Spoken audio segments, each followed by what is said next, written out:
विद्यार्थियों, online class की इस कड़ी को बढ़ाते हुए आज हम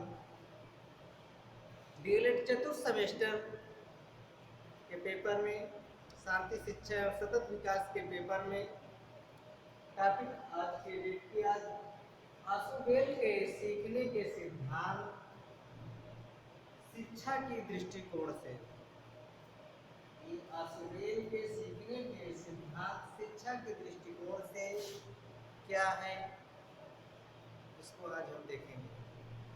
तो आशुबेल के सीखने के सिद्धांत शिक्षा की दृष्टिकोण से देखा जाए तो इनका पूरा नाम डेविड आशुबेल, इसी नाम के आगे डेविड लगा।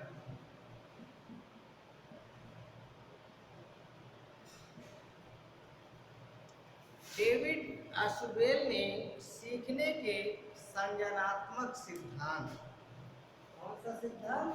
संज्ञानात्मक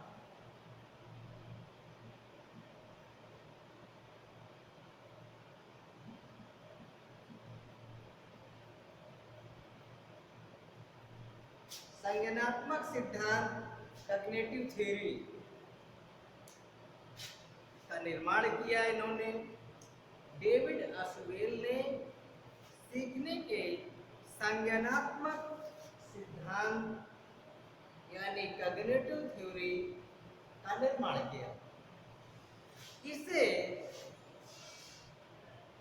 संज्ञानात्मक सिद्धांत इसलिए कहा जाता है क्योंकि इस सिद्धांत का मूल उद्देश्य सीखने या फिर सीखते समय व्यक्ति में क्या होता है, सीखते समय व्यक्ति में क्या होता है,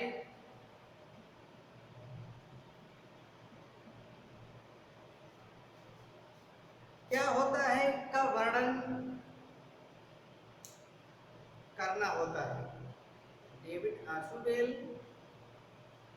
ने सीखने के संज्ञानात्मक सिद्धांत का निर्माण किया और इसे संज्ञानात्मक सिद्धांत इसीलिए कहा जाता है क्योंकि इस सिद्धांत का जो मूल उद्देश्य वो सीखते समय व्यक्ति में क्या होता है का वर्णन करना होता है।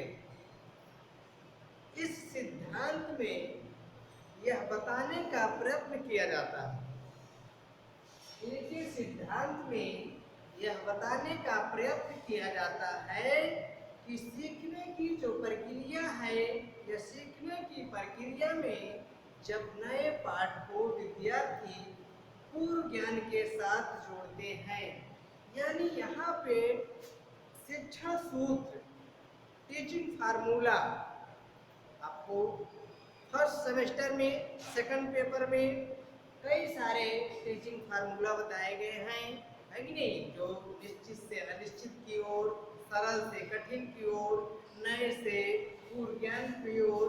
तो इसमें सीधा इसके सिद्धांत में यह बताने का प्रयत्न किया गया है कि सीखने की जो प्रक्रिया में जब नए पाठ को विद्यार्थी पूर्व ज्ञान के साथ जोड़ते हैं, यानी हम कोई नया चैप्टर या कोई पाठ शुरू करते हैं तो उसको हम पूर्व ज्ञान से जोड़ते हैं, तो उस नए पाठ का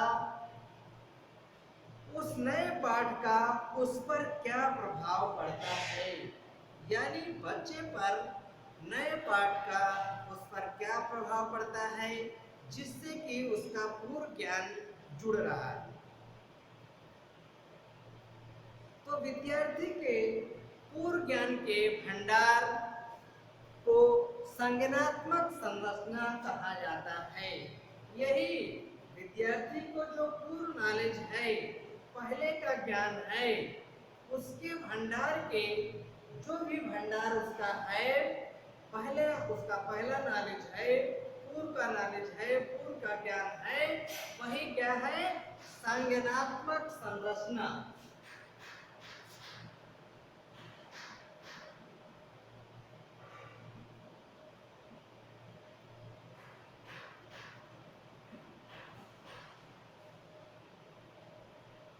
कॉग्निटिव स्ट्रक्चर कहा जाता है जो बच्चे के अंदर पहले का ज्ञान होता है।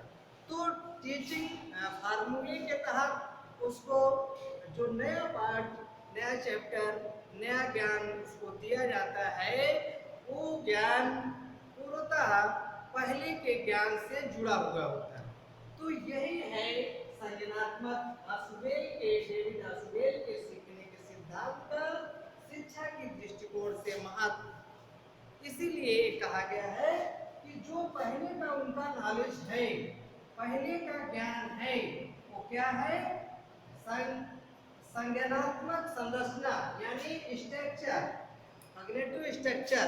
और यह सिद्धांत जो है देखा जाए तो किससे किससे संबंध रखता है? पहला तो कक्षा शिक्षण, पहला है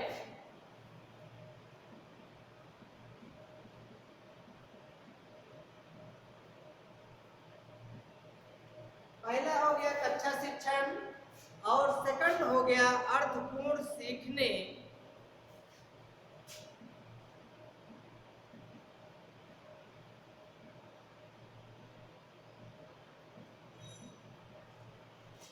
पहला कक्षा शिक्षण, दूसरा हो गया अर्थपूर्ण सीखने, व तीसरा शाब्दिक सामग्री से।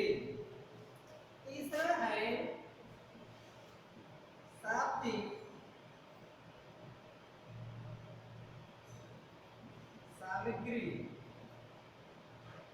यानी वर्बल नॉन वर्बल की बात आती है तो वर्बल सामग्री से है ये संबंध रहता है। डेविड आशुबेल को जो सीखने का सिद्धांत है वो क्या है कि जो भी नया पाठ स्टार्ट किया जाता है, नया ज्ञान शुरुआत किया जाता है, वो पूर्णतः पुराने ज्ञान से संबंध रखता है।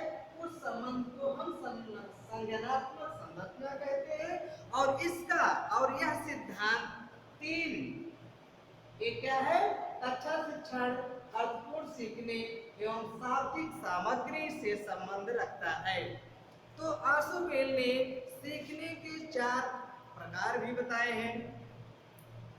इनका जो सीखने का संबंध है वो क्या है? आशुबेल ने सीखने के 4 प्रकार बताए हैं।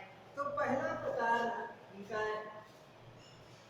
सीखने के जो पहला प्रकार है वह है अर्थपूर्ण सीखना, मीनिंगफुल लर्निंग।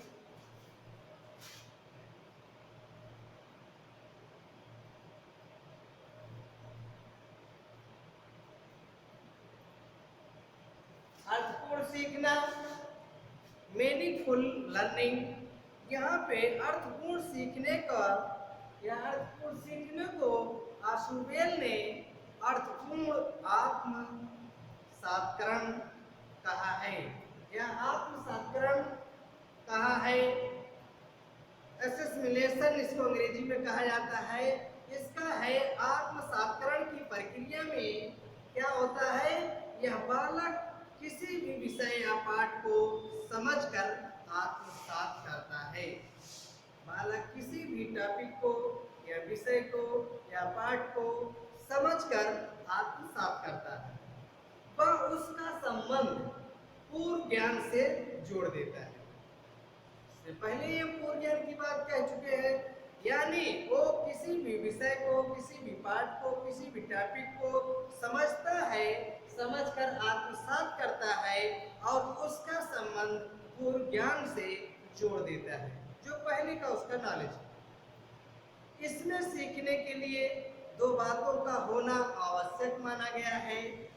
अर्थपूर्ण सीखना में 2 बातें निकल कर आई हैं। वो है, पहली बात है मानसिक तत्परता, यानी बच्चा मेंटल रूप से कितना तत्पर है, कितना अवधान है, अवधान कितने तन्मयता के साथ, मनोवेग के साथ किसी भी विषय को, किसी भी टॉपिक को सीखने का प्रयास करता है।